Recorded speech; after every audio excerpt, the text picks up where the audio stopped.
Vamos a comenzar hoy con una serie de sermones sobre el Salmo 119. Cuando pensé esto, creí que tal vez con 2 o 3 sermones sería suficiente, pero al estar revisando todo el material que hay, ustedes saben que el Salmo 119 es el más largo, ¿no?, de los salmos, mucho más que el siguiente, que le sigue en número de versículos. Cuando vi toda la cantidad, he llegado a calcular que se podría fácilmente tener un año solamente con el Salmo 119. Porque es tan rico, tan profundo, tan amplio. Pero claro, no vamos a hacer eso. Vamos a tener algunas sesiones, algunos sermones sobre el Salmo 119, pero la idea es que todos nosotros estemos todo el tiempo, a partir de hoy, pensando en el Salmo 119 y en lo que dice. Ahora, tal vez ustedes conocen a mi amigo gringo que un día fue invitado a comer a la casa de unos amigos, ¿no? Le invitaron humintas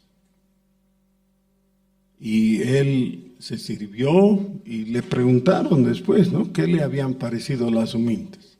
Y dijo: deliciosas, es de lo más rico que he comido en mi vida.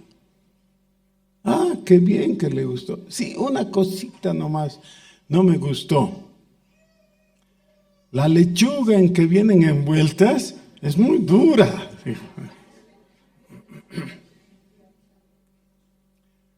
Eso es lo que le pasa a personas que, claro, por razón de las diferentes culturas, no entiende el asunto. Las humintas se reciben envueltas en chala y hay que sacarle eso, ¿no es cierto? O abrir e ir comiendo, pero no se supone que te comas la chala también, porque si no vas a estar como el gringo, diciendo que era una lechuga muy dura. Cuando llegamos a muchos lugares de la Escritura, pero especialmente este Salmo, especialmente por la extensión, puede ser que nos pasemos de largo, leemos todo y decimos qué interesante, pero no lo llegamos a gustar debidamente porque nos distraemos en los asuntos superficiales y queremos saborear la chala. Pero la chala no es para saborear, está solamente envolviendo la huminta, la parte que se come. Así que vamos a hacer lo posible para que nosotros no cometamos el error del gringo y leamos y saboreemos adecuadamente. De comienzo quiero hacerles notar algo. Miren cómo comienza el Salmo 119. Con una bienaventuranza. Dice: bienaventurados los perfectos de camino. ¿Podemos memorizar eso? No está tan difícil, ¿no? No he leído todo el versículo, es la mitad nomás. Pero con esa mitad ya tenemos la dirección, ¿ya? Salmo 119, 1. Bienaventurados los de perfecto camino. Bienaventurados los perfectos de camino. En la otra versión dice los de perfectos caminos. Pero no importa, es una forma de decir que los de buena conducta. O sea, el camino es símbolo de conducta, ¿no? Cuando pensamos en alguien y decimos, está yendo por mal camino. ¿Qué significa? Se está portando mal, ¿sí? Mala conducta. Ok. ¿Quiénes son bienaventurados según el versículo 1? Los que van por el buen camino o si tienen buena conducta. Muy bien. Aquí nuestras Biblias, en su mayoría, tienen estos hilitos, estas cintitas, que son marcadores, ¿no? Así que, miren, es un salmo tan extenso que tenemos que marcar el comienzo y ahora pasamos 2, en algunos casos como en el mío, 3 páginas y llegamos al último versículo de este salmo. Es el versículo 176. O sea, vamos a memorizar en 5 años. ¿Ya? El Salmo 100. No les voy a pedir que memoricen todo el Salmo 119, aunque si alguien como Andrés lo hiciera, no me extrañaría, ¿no? Ya. Salmo 119, último versículo, dice: yo anduve errante como oveja extraviada. Y luego viene un punto y coma. Punto y coma. Así que bien podemos parar ahí la lectura. Salmo 119, 176. Salmo 119, 176. Yo anduve errante como oveja extraviada. ¿Podemos memorizar? Sí, fácil, ¿no? A ver. Yo anduve errante como oveja extraviada. Y tenemos un contraste entonces. Al inicio dice: bienaventurados los de perfecto camino.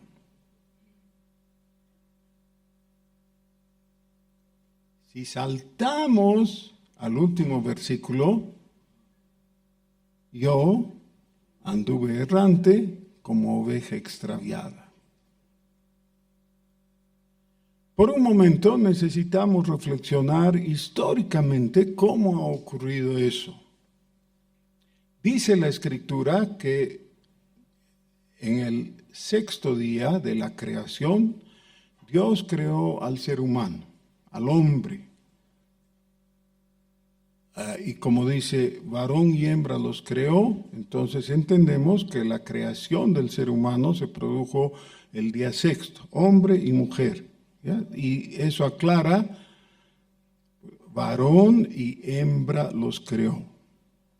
Muy bien, la creación de Dios en cuanto al humano fue el 6º día.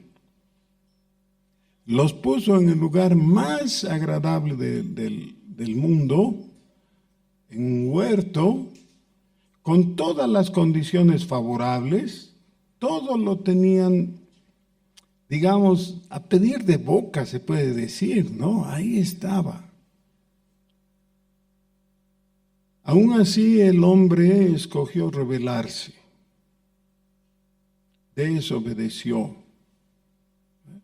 Y por eso fue expulsado del huerto y experimentó de inicio la muerte.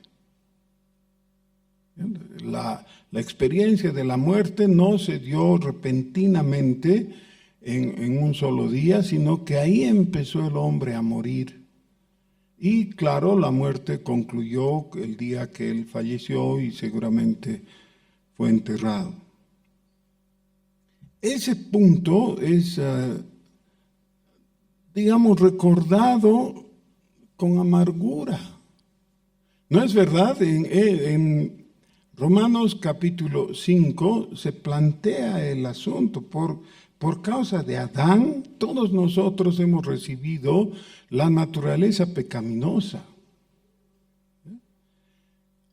Ahora, en la siguiente generación tenemos a Caín el típico rebelde. ¿Ya? Hermanos queridos, no estoy dando indirecta a nadie. Es una directa a todos, incluyéndome. Nosotros necesitamos darnos por aludidos. Caín llegó el momento en que por desobedecer a Dios y en acto de rebeldía mató a su hermano, y después cuando Dios le estaba dando su castigo, él se puso no solo rebelde, sino insolente. Con Dios dijo, no, yo no juego, me voy. Yo voy a seguir mi camino. Y ese es el camino de Caín, es el camino del errante. Es el camino de rebeldía. Después, cuando Caín hizo lo que hizo y sus descendientes siguieron así por la misma senda, no nos extraña, ¿no es cierto? Clasificamos y calificamos a todos ellos como los rebeldes. ¿Qué bueno esperamos de los rebeldes? No esperamos que hagan cosas buenas, pero ¿hicieron cosas buenas? Sí, hicieron. Los descendientes de Caín también fueron los primeros, los pioneros en la orfebrería, en la industria, en el comercio, en el arte. Bien. Sí. Un bien relativo, porque todo eso hicieron apartados de Dios. ¿Ya? Así que podemos engañarnos a nosotros mismos pensando, está bien nomás. ¿Cuántas veces con tristeza hablo con creyentes cuyos hijos se han apartado?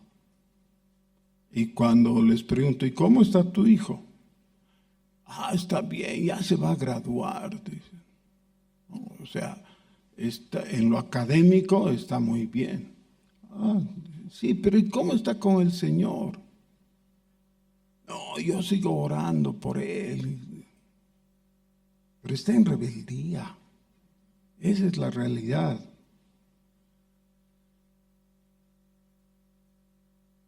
Hasta aquí todo el asunto es bastante claro.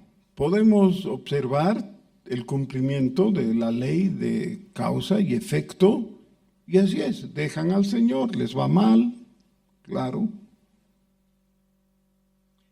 El problema que tenemos y donde nos toca entender el asunto es cuando personas que son de la fe de Jesús escogen el camino de la rebeldía. Básicamente porque entre los hombres ser rebelde es casi sinónimo de ser macho. Entonces, algo de rebeldía tengo que mostrar, no puedo ser tan dócil. ¿Ya? No soy una ovejita.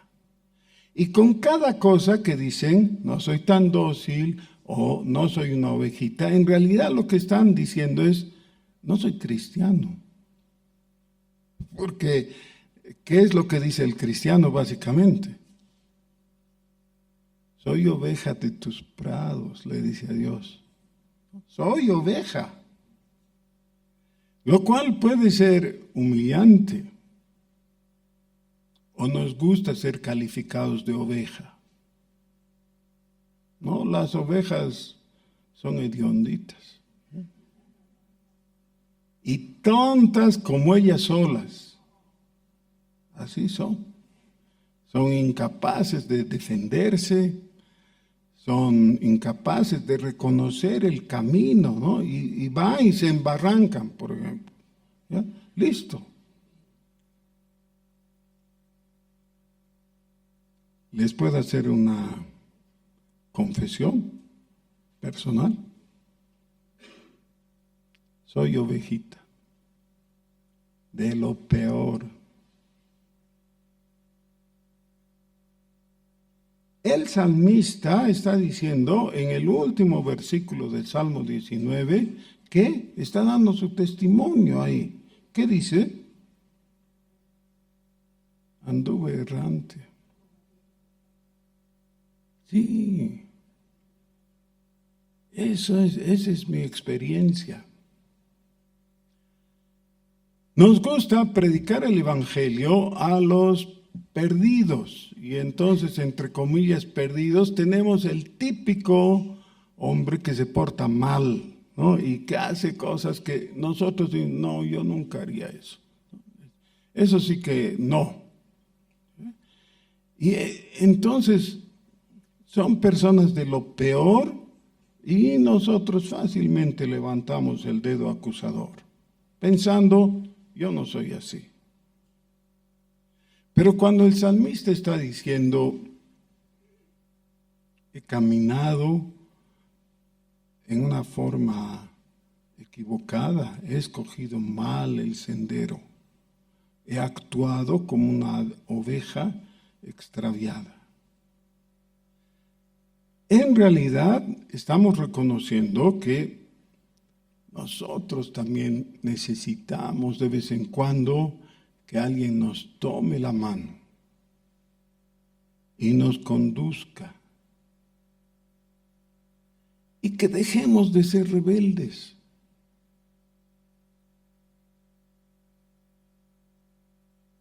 Ahora, cuando veo sus sonrisas tan lindas, ¿qué van a ser rebeldes? Toda esta gente es gente buena, ¿no? Honorable.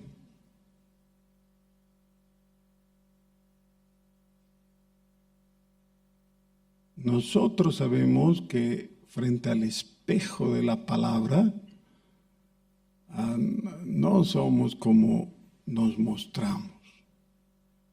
En el corazón de cada uno de nosotros hay un gusano de rebeldía. Eso está confesando aquí el salmista. Yo anduve errante como oveja. En español se puede sobreentender el pronombre, especialmente el pronombre personal en primera persona, ¿no es cierto? A diferencia del inglés o del alemán, nosotros podemos excluir por modestia, digamos, y decimos, comí suficientemente. No necesito decir, yo comí suficiente, ¿no? Omitimos. Pero cuando no omitimos el pronombre personal, lo que estamos haciendo es enfatizarlo. El salmista está enfatizando, no estoy hablando de otro, dice, estoy hablando de mí, de mi experiencia, de mi realidad. Yo anduve errante como una oveja extraviada. Hermanos, a riesgo de ser machacón, necesito que leamos esto con la sobriedad suficiente para darnos cuenta que no podemos mirar a otros a ver de quién se trata. Esto se trata de mí, se trata de ti. Y todo este centenar y medio, más de centenar y medio de versículos del Salmo 119, tienen que poder llevarnos a ese punto de sinceridad, de reconocimiento. Yo estaba extraviado, lo cual es natural porque soy oveja, soy oveja. Pero no termina ahí el salmo ni el versículo, felizmente. El salmista, después de hacer esa declaración de confesión de pecado delante de Dios, le dice, busca a tu siervo. Busca a tu siervo. Yo no sé si alguna vez ustedes han estado en la situación de estar perdidos en el campo o en algún lugar, en las montañas, qué sé yo. Hace años fuimos en un grupo por el camino del Taquesi. En la primera parte hay una subida que nunca se termina, ¿no? Se camina y se camina. Bueno, hay un sendero y hay otro sendero que es más largo, más extenso, pero más cómodo para ir. ¿No? Se puede escoger entre uno y otro. Lo que no hay que hacer es optar por un tercer sendero, que uno piensa que por ahí, bueno, si subo 4 o 5 pasos por aquí, eso me va a cortar toda una vuelta, piensa uno. ¿Y qué pasa? No, a veces está bien, se ahorró un buen trecho.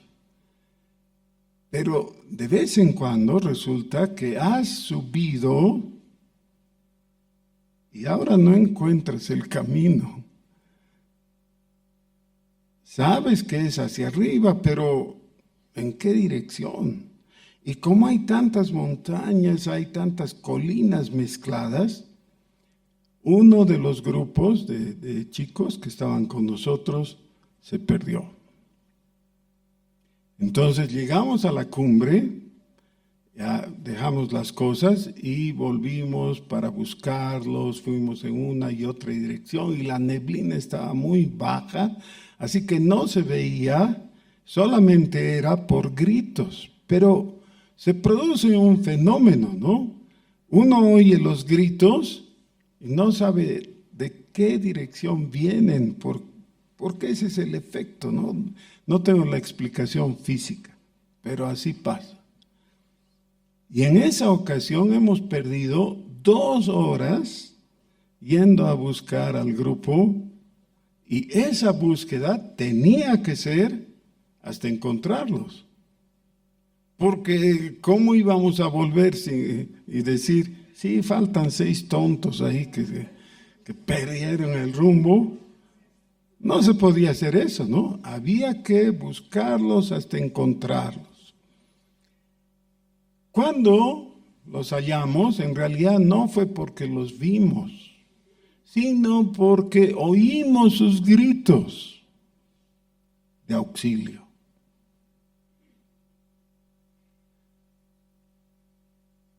Cuando alguien tiene que gritar buscando auxilio, no lo hace templado, ¿no es cierto?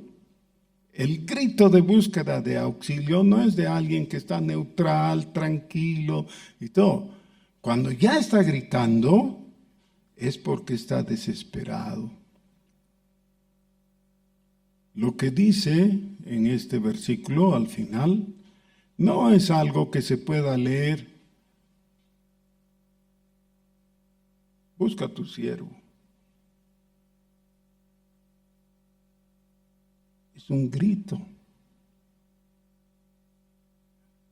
Es alguien que sabe que si no lo buscan, no va a reencontrar el camino. Está perdido.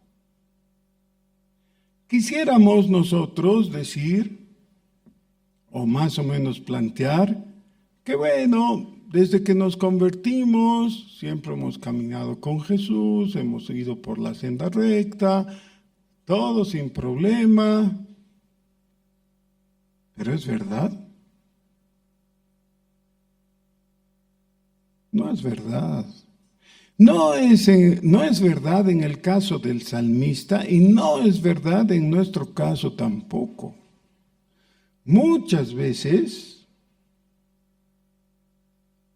nosotros hemos perdido el sendero por un momento y hemos vuelto, ya.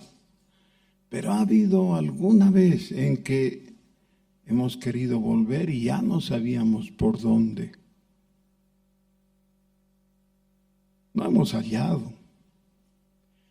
Y hemos tenido que depender de otro.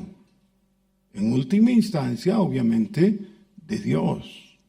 Señor, estoy perdido. Soy una oveja tonta.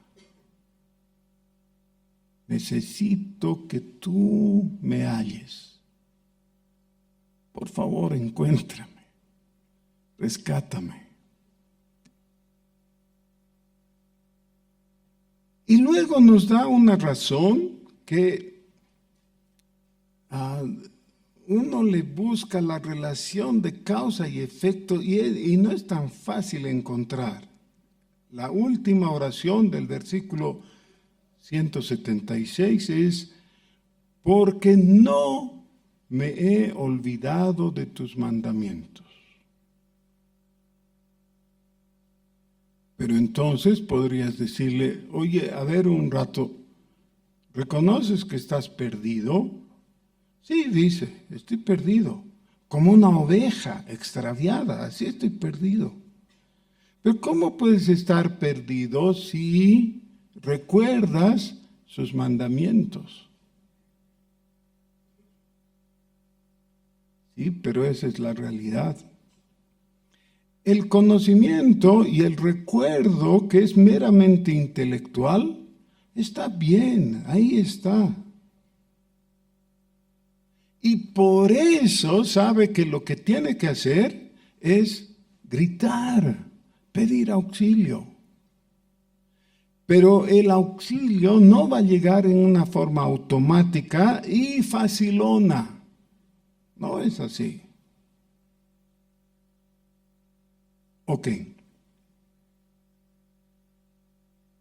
La última palabra del Salmo es mandamientos.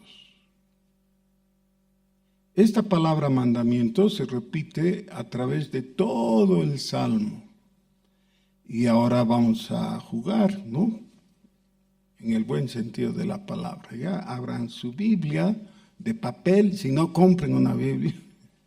Tengan una Biblia de papel. Volvemos al comienzo del Salmo. Versículo 4. Tú encargaste que sean muy guardados tus mandamientos. Versículo 6. Cuando atendiese a todos tus mandamientos. Versículo 9. No me dejes desviarme de tus mandamientos. Versículo 15. En tus mandamientos meditaré. Versículo 19. No encubras de mí tus mandamientos. Versículo 21. Que se desvían de tus mandamientos. Versículo 27. Hazme entender el camino de tus mandamientos. Versículo 32. Por el camino de tus mandamientos correré. Versículo 35. Guíame por la senda de tus mandamientos. Versículo 40. He aquí, yo he anhelado tus mandamientos. No he leído siquiera la cuarta parte del Salmo. ¿Y cuántas veces ha mencionado los mandamientos? Muchas. Qué interesante, ¿no? La semana pasada hemos oído una buena exposición de la relación que hay entre la ley y la gracia. Y me ha gustado mucho el enfoque inicial que ha hecho Juanjito en el Sermón del Monte.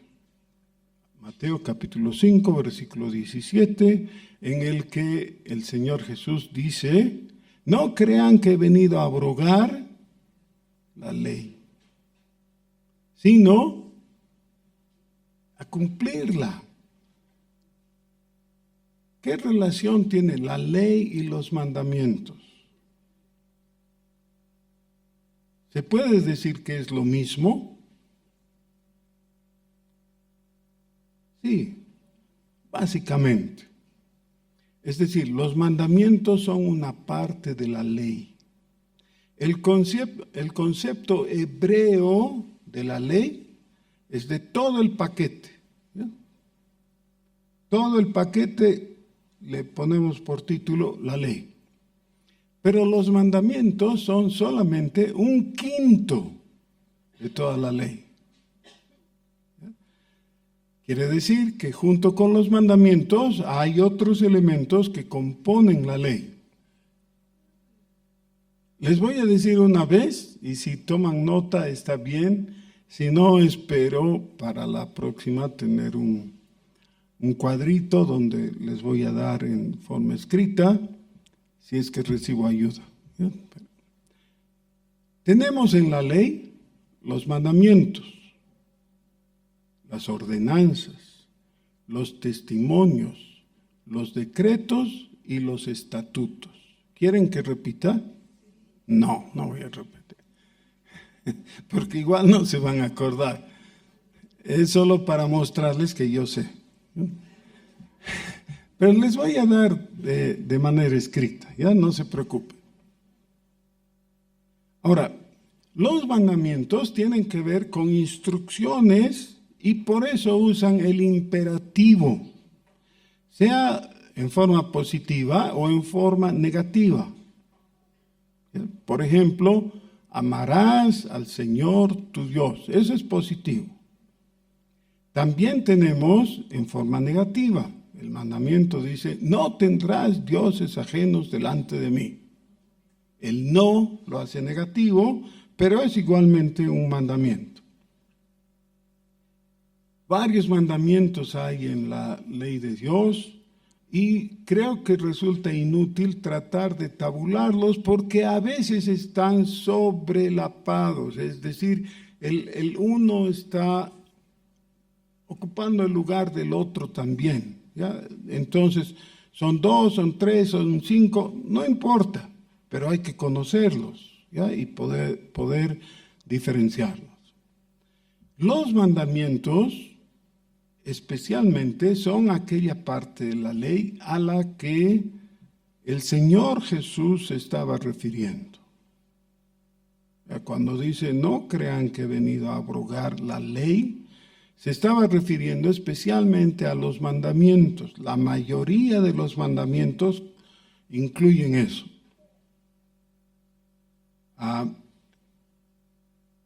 El otro elemento que compone la ley es de las ordenanzas. Las ordenanzas son, de cierta manera, mandamientos, porque también están en imperativo. Pero no tienen el carácter firme y estable de los mandamientos. Por ejemplo, el mandamiento: no matarás. No hay forma de intercalar una cláusula que diga: no matarás los martes, jueves y sábado. Los otros días puedes matar si es que es hasta las 6 de la tarde, digamos. No matarás, no matarás, no tomes la vida del prójimo, no se la quites. En cambio, las ordenanzas están circunscritas a la situación que estás viviendo. ¿Ya? El ejemplo clásico es de cuando Dios le habla al pueblo de Israel y les dice: ustedes ahora deténganse, acampen. En el Éxodo, ¿no? Pero después de unos días les dice, levanten el campamento, vamos a marchar. Ahora el bobo dice, no, este Dios no se pone de acuerdo consigo mismo. ¿Cómo? Una vez nos dice que marchemos, otra que acampemos. Al fin de cuentas, ¿qué vamos a hacer? No hay contradicción, son ordenanzas, son instrucciones dentro de la circunstancia en que está viviendo. Muchas personas quieren conocer la ley, o más bien, la voluntad de Dios. Es decir, tienen interés en conocer una indicación para su vida práctica. Por ejemplo, ¿me caso o no me caso? Algo muy concreto, ¿no? Y quieren que Dios les diga, cásate o no te cases. Esa sería una ordenanza. Ha habido casos en la Biblia en que Dios se manifestó así y le dijo a su siervo que se case. Sí, ha habido. Algunos de los profetas. El más famoso de ellos, Oseas. A Oseas le dijo que se case con una prostituta. No con cualquiera prostituta, sino con una prostituta en específico. Y uno se queda. Oseas mismo puede haber pensado, no puede ser Dios el que me está hablando ahí, que me vaya a casar con una prostituta. Sí, pero en ese caso, sí, así funcionó. Así que las ordenanzas tienen que ver con situaciones en las que cuando Dios se manifiesta, rompe nuestra lógica. Esto no es posible. Y así hay otros ejemplos. Por supuesto, el tercer elemento, ¿se acuerdan, no? Mandamientos, ordenanzas. Segundo, el tercer mandamiento es de los testimonios. Los testimonios son la información que Dios nos da acerca de aquello que nos es imposible conocer por medios naturales. Vean, un ejemplo muy sencillo. Las sillas que tenemos aquí, por la gracia de Dios, ¿son cómodas o no? ¿Qué dicen todos ustedes? Son cómodas, ¿sí? Gracias a Dios por las sillas, porque nos podemos sentar y no nos cansamos, ¿no?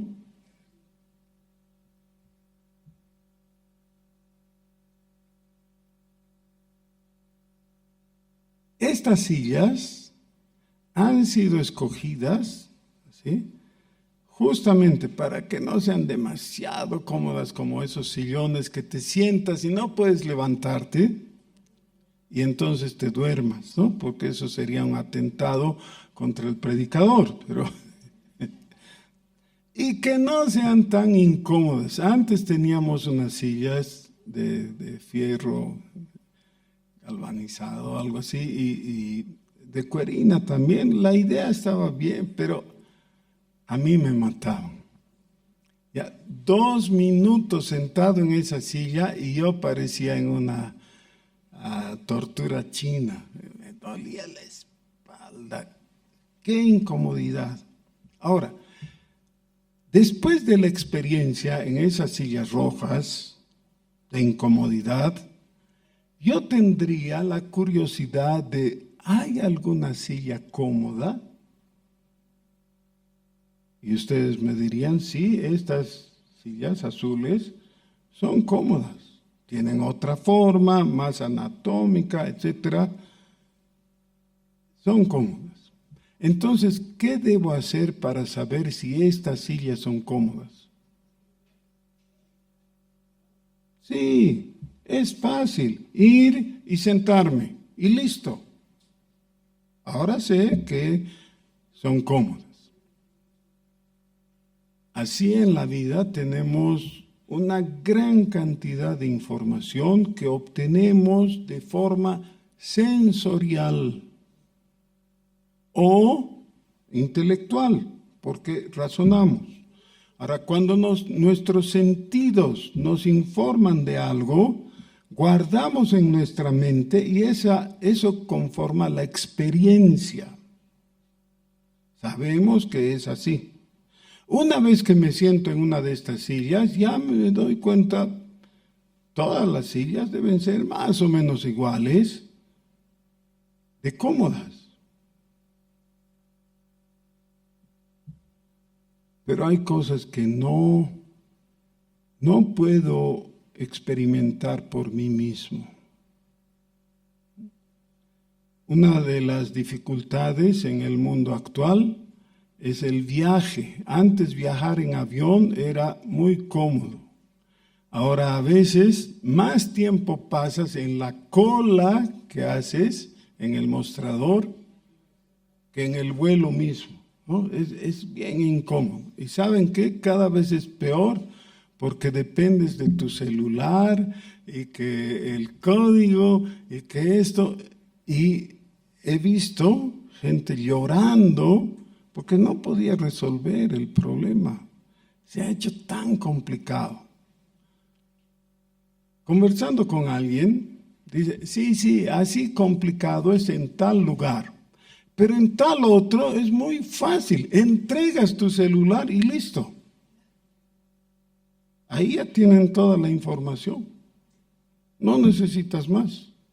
Es más fácil. Para saber eso, ¿de qué dependo? Del testimonio de otra persona. Pero todavía es algo accesible.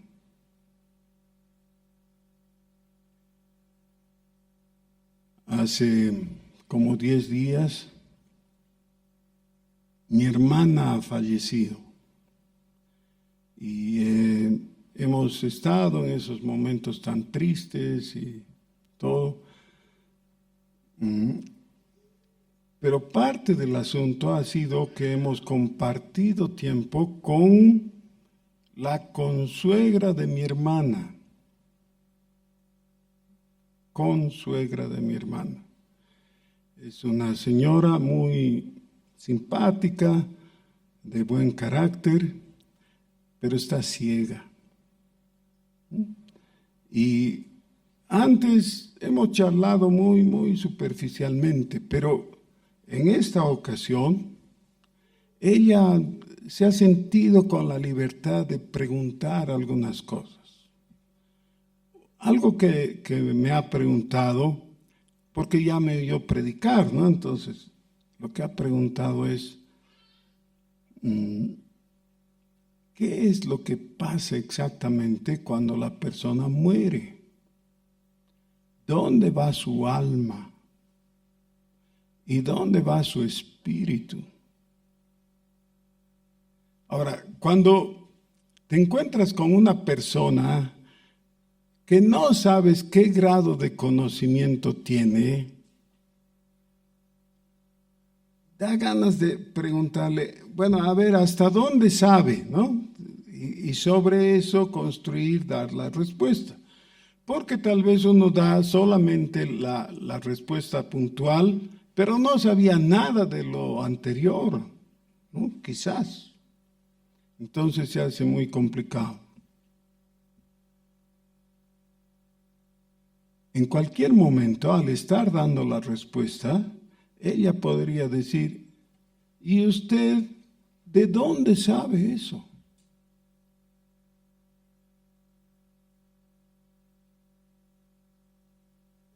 Y esa es la pregunta que se hace siempre que se habla de aquello que no se puede ver.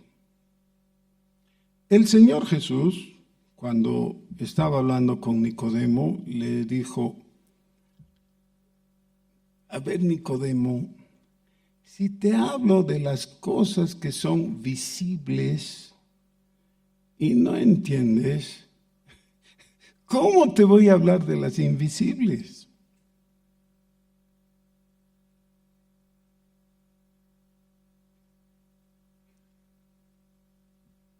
nadie puede dar testimonio del cielo, dice Jesús. Juan capítulo 3, porque veo sus caras de incredulidad de algunos. Eso está en Juan capítulo 3. Nadie puede dar testimonio del cielo, sino aquel que descendió del cielo. ¿Quién es el que descendió del cielo? Jesús. Él puede. Ahora, Jesús es la palabra viva de Dios. Dios ha dado testimonio de sí mismo en Jesús. Jesús es el testimonio de Dios. Y Jesús, que es la palabra de Dios, da la palabra para nosotros para que tengamos su testimonio. Pero no comenzó con la persona humana de Jesús. Comenzó desde la antigüedad. Y todo el Antiguo Testamento es la palabra de Dios. Jesús nunca menospreció el Antiguo Testamento. No dijo, bueno, eso ya pasó, ya olvídenlo, ahora vamos a empezar algo nuevo. No, justamente el versículo que nos enseñó Juanjito es, no piensen que he venido a abrogar la ley. Y todo lo que eso incluye, no he venido. Todo eso es valioso. Miren, cuánto apreciaba Jesús la palabra escrita. Cuando él mismo tuvo que experimentar la tentación de Satanás, su arma fue la palabra de Dios. Le dijo a Satanás, changuito, no te metas conmigo, porque Dios dice esto, la palabra. Y con la palabra se sostuvo firme y venció al enemigo, porque no cayó en pecado. Sufrió la tentación, pero la venció. ¿Sobre qué? Sobre la palabra, sobre el testimonio de Dios. Necesitamos siempre seguir este trámite. Cuando entramos en esa área que no nos es accesible por los sentidos físicos, entonces necesitamos decir, no sé. ¿Cómo se dice nariz en inglés? Eso, no sé. No sé. No sé, es la verdad. Por mí mismo, tengo que empezar de ahí, no sé. Pero puedo escuchar el testimonio de Jesús. Y cuando Dios habla por Jesús, ahora ya sé. Y no necesito más información, y no necesito otras opiniones, otras opciones, religiones comparadas y tonterías. No necesito. Necesito la palabra del testimonio de Jesucristo. ¿Y saben qué? Apocalipsis dice que en eso consiste la salvación. En recibir el testimonio de Jesucristo, creerle a Él. Eso es lo que necesito. Otra vez, no hagamos especulaciones. Y no digamos, pienso que, o supongo que. ¿Qué importa eso? Soy una oveja extraviada. Lo que yo suponga, lo que crea, lo que deduzca, lo que infiera, etcétera, va a ser siempre el resultado de una oveja extraviada. No sirve. ¿Qué tengo que hacer? Escuchar a Dios en su palabra, porque solo Él nos da el testimonio de la verdad. Ese es el tercer elemento. El cuarto es de los estatutos. Es cuando dice, así son las cosas. Miren, toda esta discusión que ha habido en cuanto a la doctrina del género y que hay no sé cuántos géneros, ¿no? De cada vez van creciendo. No, ¿qué dice la palabra? Varón y hembra los creó. Listo, punto final. No hay más. Eso es todo. La claridad de la palabra es magnífica.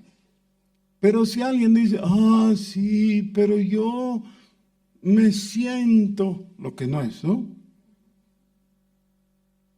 Y pues te sientes. Y deje de sentirse. Eres lo que Dios te hizo. Da gracias a Dios. Y disfrútalo. Gracias a Dios. Pero eso está apoyado, está basado en el estatuto de Dios. Así son las cosas, dice Dios. No nos gustan algunas cosas, ¿no? Pero necesitamos reconocer que hay estructuras que están puestas y no las podemos cambiar. Miren, aquí tengo un punto ciego por el cual no puedo ver algunas personas. Así que por favor, Emanuelito, por favor, quita esta columna de ahí porque me está estorbando. Quítala. ¿No puedes? Dieguito te va a ayudar. Quítala. Hay veces que necesitamos reconocer, así son las cosas en la vida. De vez en cuando escuchamos todavía resonar las enseñanzas de los teólogos de la prosperidad, que son teólogos de la confusión realmente, que dicen hay que proclamar, ¿no?, la palabra positiva. Cuando tú dices eso, las cosas cambian. No, un ratito, eso no está en la Biblia. Cuando Dios habla, Él establece la realidad. Y cuando la realidad está establecida, tú lo único que tienes que hacer es reconocer, esta es la realidad. Listo. Hay columnas, tenemos que adecuarnos a las columnas. Ya, eso es cómo se ha constituido este salón. No vamos a quitar. Podemos cambiar algunas cosas, podemos cambiar el color de las paredes, la altura del cielo raso, esto era más alto, ¿se acuerdan? Y miren qué bonito ha quedado. Eso podemos cambiar algunas cosas, pero no vamos a cambiar lo estructural. ¿Por qué? Así son las cosas, ¿ya? Y necesitamos reconocerlas. Esos son los estatutos. Y finalmente tenemos el quinto aspecto, que son los decretos. Básicamente, solo básicamente, porque hay más, pero básicamente hay dos decretos de Dios.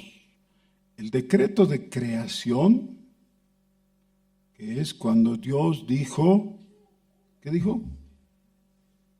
Sea. Y lo que no era, fue. ¿Está bien? La creación de Dios. ¿Cómo creó Dios? Por Fiat.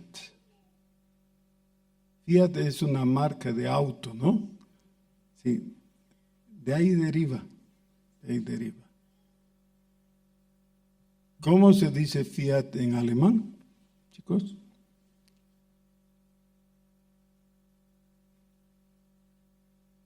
Augenblick, se dice. Eso es.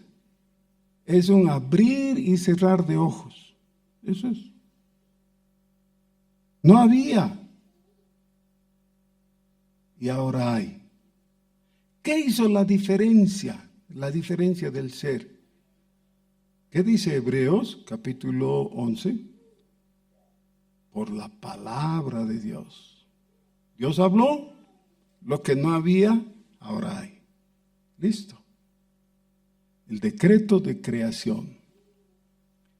Y el segundo decreto es de redención.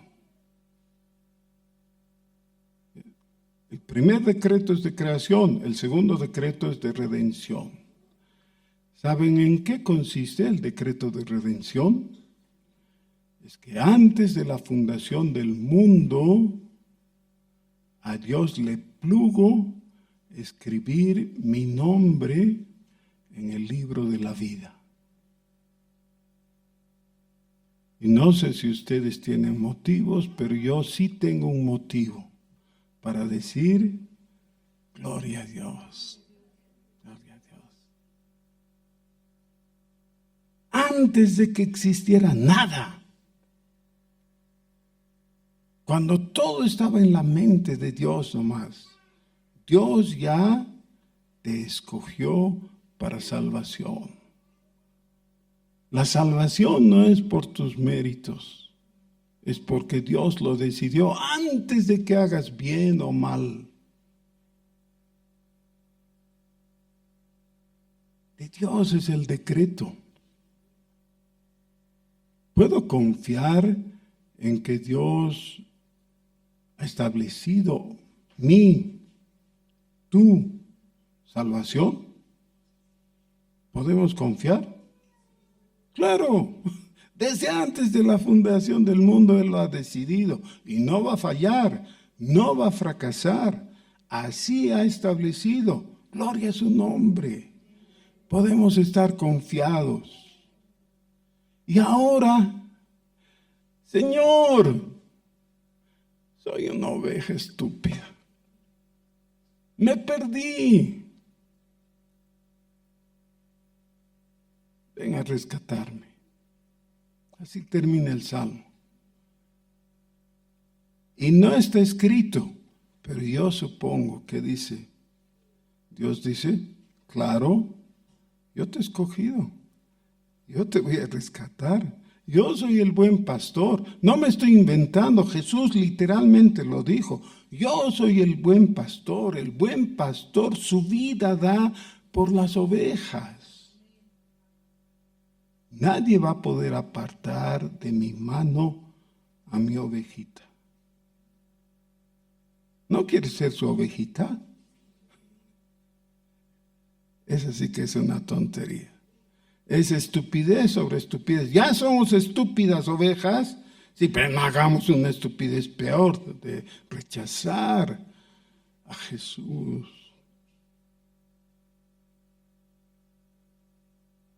Tú te has perdido. Yo siempre he sabido dónde estabas. Estás en mi mano. Yo te estoy cuidando. En un pasaje parecido, en Isaías capítulo 43, dice, no temas, yo te redimí. Decreto de redención. Yo te redimí. Yo te puse un nombre nuevo. Mío eres. Aunque pases por el agua, no te anegarán. Y si entras al fuego, no te quemarás. La llama no arderá en ti. Yo estoy al cuidado. Oremos.